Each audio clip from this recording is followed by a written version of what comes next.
Here on Inside Europe, however, we have a story of rather more modest, although perhaps altogether more concrete hope, taking place right now in neighbouring Armenia. Each year since Russia's full-scale invasion, hundreds of Ukrainian refugees have arrived seeking shelter in the country. Russians, too, have been turning up, most of them prompted by anti-war sentiment and the fear of enlistment into an army whose actions they oppose.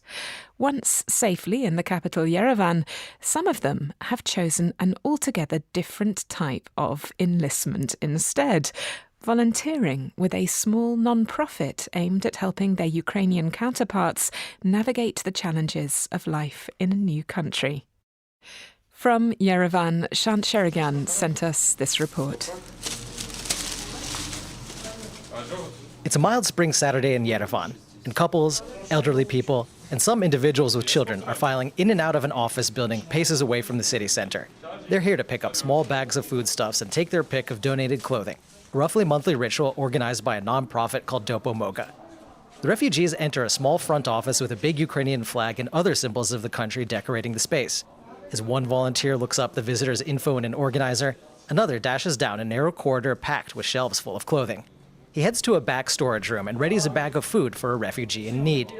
In a country where roughly a quarter of the population lives below the poverty line, it's been hard for new arrivals to find work. We have two different types of pasta. Now it's time for canned meat, canned fish. Dopomoga, which means help in Ukrainian, sprang up right after the 2022 invasion. Founder Olena Shevchuk, who's from Odessa, started by providing informal advice to Ukrainians newly arrived in Armenia, where she'd come years earlier with her husband. She quickly grew the organization to offer emergency food aid and clothing, along with cultural events too.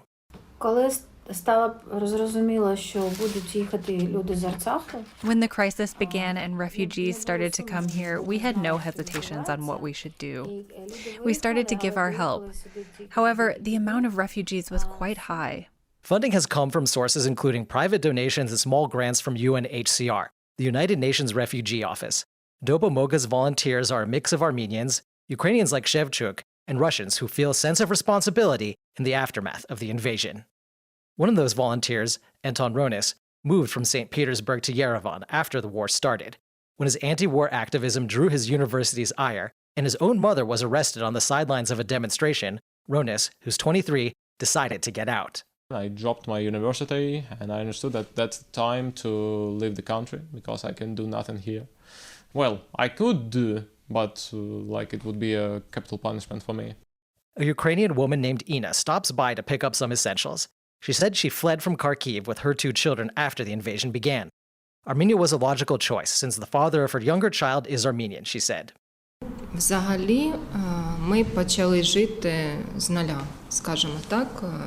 We came here and had to restart our life. We came here with nothing and had to start over from the very beginning. Asked about the fact Russian émigrés are among the volunteers providing help, Ina said she doesn't care where they came from. This community is a real family. There's one goal here, to help refugees. And that's why we don't actually care where people come from.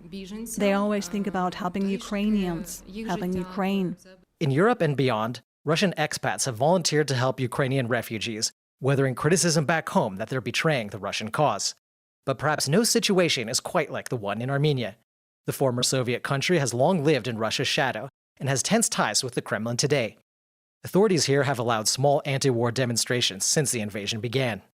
Russians don't need a visa to travel here, so Armenia has been one of the main destinations for Russian migrants during the war, according to the UN. About 40,000 Russians moved to Armenia during just the first 6 months of the conflict, according to the Armenian government. In the meantime, hundreds of Ukrainian refugees per year have sought asylum in Armenia.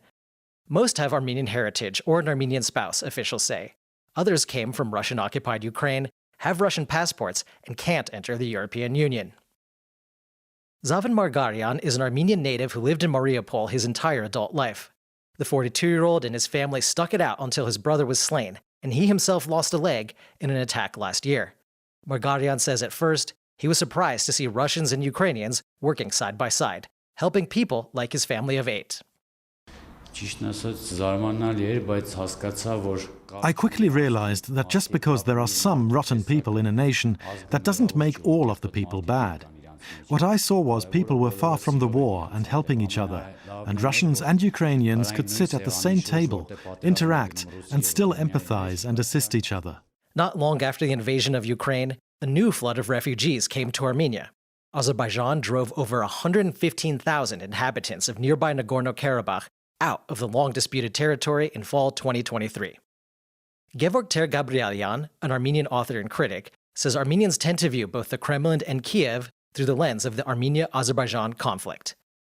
But he says the Russians' arrival has upended stereotypes here. They've organized civic events like environmental cleanups, along with contributing to Dopomoga's work. Fact is that this community that came from Russia, the young people, they have been very advanced in taking a civic action. Tergabrielyan says the same thing goes for Ukrainian refugees. If you take this stereotypical approach, then Ukraine supported Azerbaijan, just like Russia did. So there should be a negative attitude towards Ukrainians, but it has never been the case in Armenia. So all these stereotypes went away. So to enter the building without a key, you need to do it like this.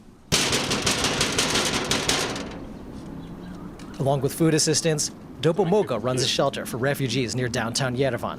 Several men and women are currently living at the shelter. It's quiet the day we visit. A few people who work night shifts are sleeping, and a Dopomoga volunteer watches a football match in a nearby room. It reminds Ronis, who's showing me around, of home.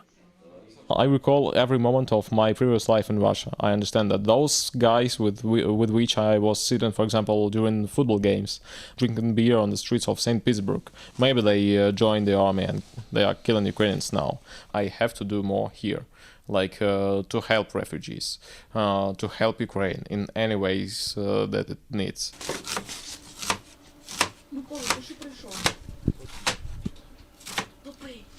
Back at Dopomoga's office, a special treat of vareniki, Ukrainian dumplings, are being made. Volunteers peel and mash potatoes, dice herbs, and saute onions that will go into the savory dish.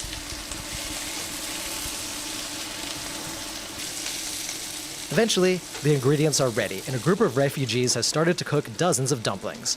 Some of the participants break out in song and dance as Ukrainian tunes play in the background. About a dozen refugees and volunteers get ready for an evening feast.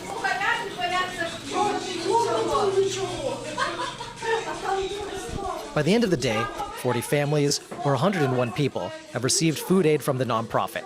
Hundreds of miles away, war continues in Ukraine, with no clear end in sight. I'm Shant Sharegyan for DW in Yerevan.